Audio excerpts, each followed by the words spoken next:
Assalamualaikum warahmatullahi wabarakatuh. Jumpa lagi dengan saya Melia Yosita. Kali ini kita ketemu lagi di mata kuliah Manajemen Pemasaran Internasional. Kali ini kita akan membahas mengenai bagaimana cara menetapkan harga untuk pasar internasional. Menentukan dan mengubah harga produk, baik barang maupun jasa, merupakan salah satu keputusan pemasaran yang penting. Selain sebagai penentu nilai suatu produk, harga juga dapat menjadi alat komunikasi antara perusahaan dengan konsumennya.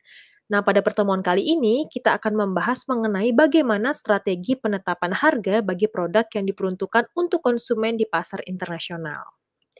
Nah, berikut ini adalah daftar isi atau topik pembahasan yang akan kita bahas, mulai dari penetapan harga produk bagi pasar internasional, kemudian price decision, ada gray market, ada pendekatan pricing strategi, dan mengenai price escalation dan counter trading. Yuk kita bahas dulu untuk yang pertama mengenai penetapan harga produk bagi pasar internasional.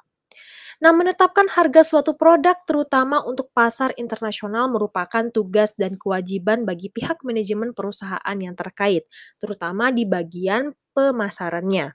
Harga yang ditetapkan haruslah tepat dan mencerminkan kualitas yang ditawarkan kepada konsumen, sehingga diperlukan sebuah strategi penetapan harga atau pricing strategi yang tepat pula.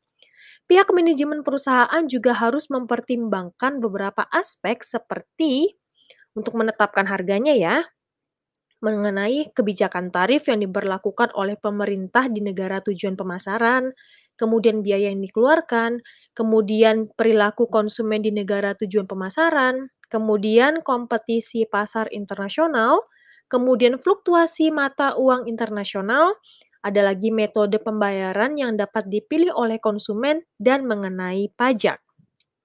Nah, setelah menetapkan strategi penetapan harganya, akan ada yang dinamakan price decision atau keputusan harga.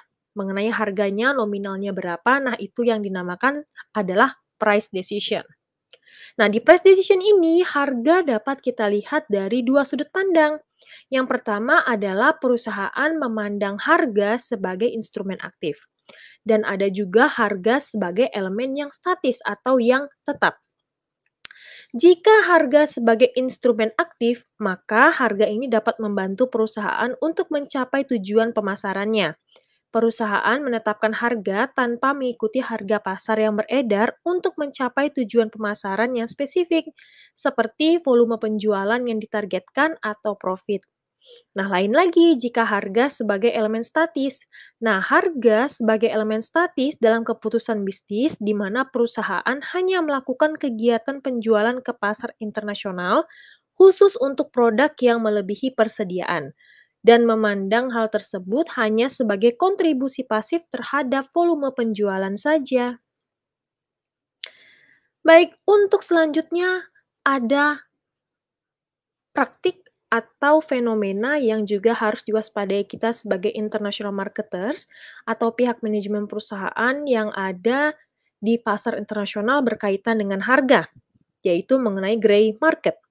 Perusahaan harus memenuhi kompetisi harga pasar terutama di pasar internasional yang terdiri atas konsumen dan kompetitor dengan berbagai macam karakteristik.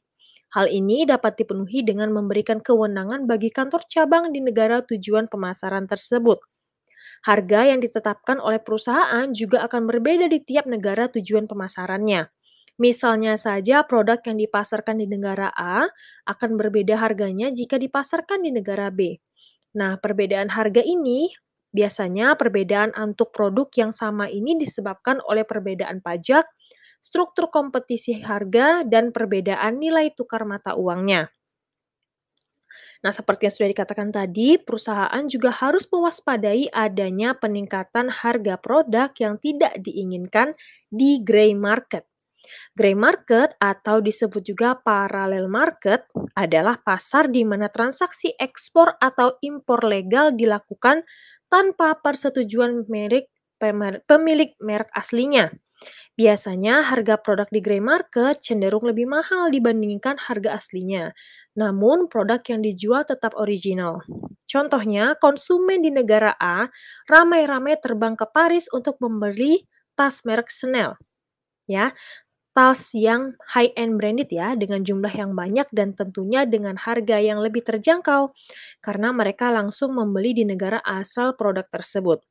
Namun, kemudian konsumen tersebut kembali ke negara asalnya dan menjual tas merek tersebut dengan harga yang lebih tinggi dibandingkan dengan harga yang ada di negara asalnya. Nah, praktik grey market ini rentan terjadi di brand yang memiliki harga dan kualitas eksklusif atau high-end brand.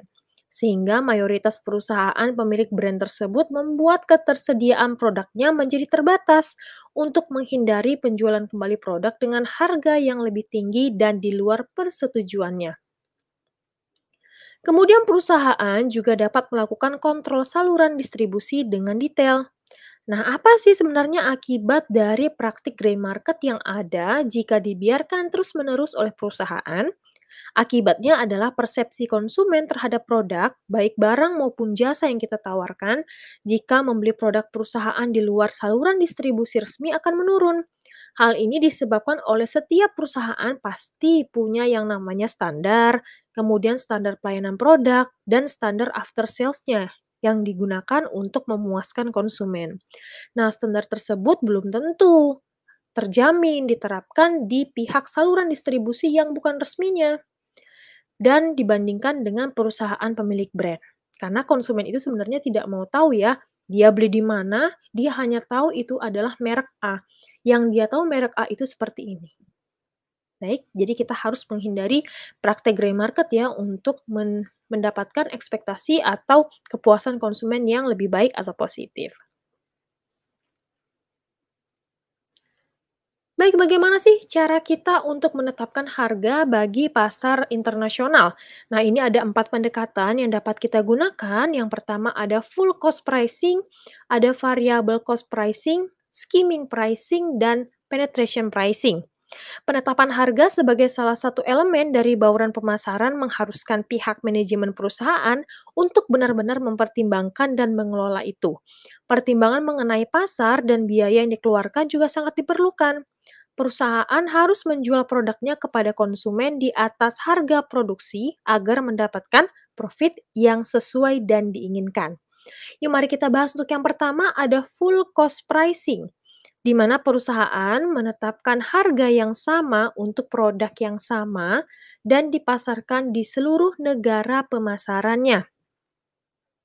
Yang kedua ada variable cost pricing, di mana perusahaan menetapkan harga yang berbeda untuk produk yang sama dan dipasarkan di seluruh negara pemasarannya.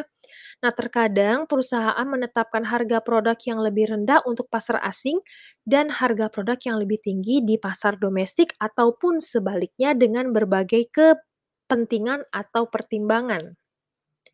Kemudian ada lagi ini skimming pricing. Nah, skimming pricing di mana perusahaan menetapkan harga produk yang relatif tinggi dibandingkan lainnya. Biasanya perusahaan dengan produk inovasi menetapkan pendekatan ini dalam menentukan harga.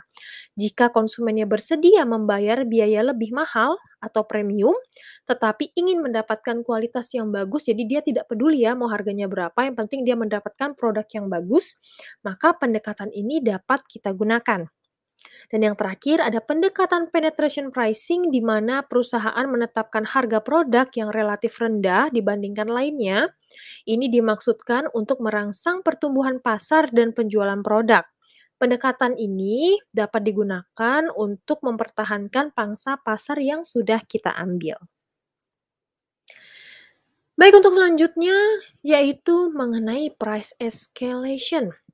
Kadang saat kita keluar negeri nih, kita kadang melihat kan ada barang yang dijual di negara kita, biasanya harganya lebih rendah, tapi kenapa ya kalau dijual di luar negeri kok harganya lebih mahal? Nah, mungkin kita merasa aneh dengan hal tersebut. Kenapa harganya jomplang sekali atau jauh berbeda? Nah, ini yang dinamakan dengan price escalation. Price escalation adalah suatu kondisi di mana terdapat biaya tambahan yang dihasilkan dari sisa biaya ekspor dari satu negara ke negara lain. Ini yang menyebabkan hal tersebut dapat terjadi. Sisa biaya ekspornya dapat berupa biaya perantara, biaya kirim, asuransi, biaya pengemasan, kebijakan tarif, biaya saluran distribusi, pajak, administrasi, dan fluktuasi nilai tukar. Dapat juga dikarenakan adanya inflasi dan deflasi. Nah, perbedaan harga yang cenderung sangat jauh ini dapat mempengaruhi persepsi konsumen terhadap produk kita, sehingga ada beberapa metode yang dapat digunakan oleh perusahaan untuk mengurangi sisa biaya ekspor dan meminimalisir terjadinya price escalation. Jadi semakin banyak biaya ekspornya, maka price escalation-nya atau perbedaan harganya itu akan semakin terlihat gap-nya ya. Yang pertama dapat menurunkan biaya produksi produk. Yang kedua, menurunkan biaya distribusi dengan cara memperpendek salurannya. Contohnya, perusahaan dapat mengurangi jumlah pihak perantara. Yang ketiga, memaksimalkan pemanfaatan zona perdagangan bebas atau free trade zone yang berlaku di beberapa negara sehingga tidak terbebani kebijakan tarif dan pajak yang terlalu tinggi. Bahkan tidak harus dibayarkan karena merupakan zona perdagangan bebas. Baik, untuk selanjutnya, dahulu sebelum ada mata uang, individu maupun kelompok melakukan transaksi jual beli dengan cara bertukar atau yang kita kenal dengan barter. Harga yang ditetapkan berdasarkan jenis atau kuantitas barang yang ditukar. Nah, dewasa ini barter juga dapat dilakukan oleh perusahaan maupun negara yang saling berkepentingan. Ini yang dinamakan sebagai counter trading atau kegiatan perdagangan yang dilakukan antar pihak yang berkepentingan dengan cara menukar produk, baik barang maupun jasa, berdasarkan kontrak yang telah disepakati. Dalam counter trading, harga yang dinilai berdasarkan jenis, kuantitas, dan kualitas produk yang disepakati atau akan ditukar. Perkembangan teknologi informasi dan komunikasi memungkinkan kesepakatan awal counter trading dilakukan melalui internet dan tidak hanya melalui tatap muka saja. Baik, untuk pertemuan kali ini kita cukupkan sampai di sini. Jika memiliki pertanyaan, silahkan langsung ajukan di kolom komentar di bawah ini ya.